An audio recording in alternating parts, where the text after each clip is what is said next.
मानवी हक्क संरक्षण व जागृती संस्थेच्या वतीनं आपणा सर्वांना मानव अधिकार दिनाच्या हार्दिक शुभेच्छा।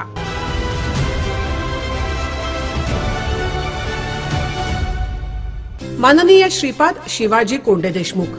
श्रीपाद शिवाजी कोंडे देशमुख हे गेली 30 वर्षांपासून पश्चिम महाराष्ट्रातील 5 जिल्हे आणि पुणे जिल्ह्यातील 5 तालुके अशा 150 दुर्गम गावांमध्ये सामाजिक सेवा करत आहेत। आरोग्य आणि कुटुंब कल्याण सोसायटी पुणे जिल्हा परिषद सदस्य म्हणून देखील त्यांनी काम केले आहे। सध्या ते महाराष्ट्र राज्य आयोग अभ्यास कमिटी सदस्य म्हणून काम पाहत आहेत। त्यांनी 1994 पासून प्रशिक्षक म्हणून ग्रामीण मुलांसाठी दर्जेदार प्राथमिक शिक्षणाचे अभिनव प्रयोग राबवले आहेत।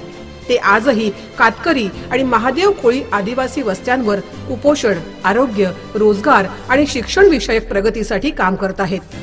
गरीब वंचित लोकांसाठी नियमित आणि चांगल्या सरकारी आरोग्य सेवा मिळण्यासाठी केंद्र शासनाच्या राष्ट्रीय आरोग्य अभियानात 2008 ते 2020 पर्यंत ते कार्यरत राहिलेले आहेत। नियमित रेशन, सर्वांसाठी आरोग्य आणि वंचित मुलांना गुणवत्तापूर्ण शिक्षण लाभण्यासाठी ते काम करतात।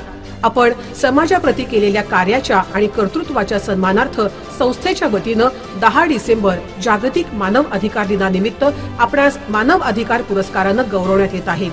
या पुरस्कारामागील भावना आपल्या कार्याला अधिक स्फूर्तिबळ देणे हेच आहे।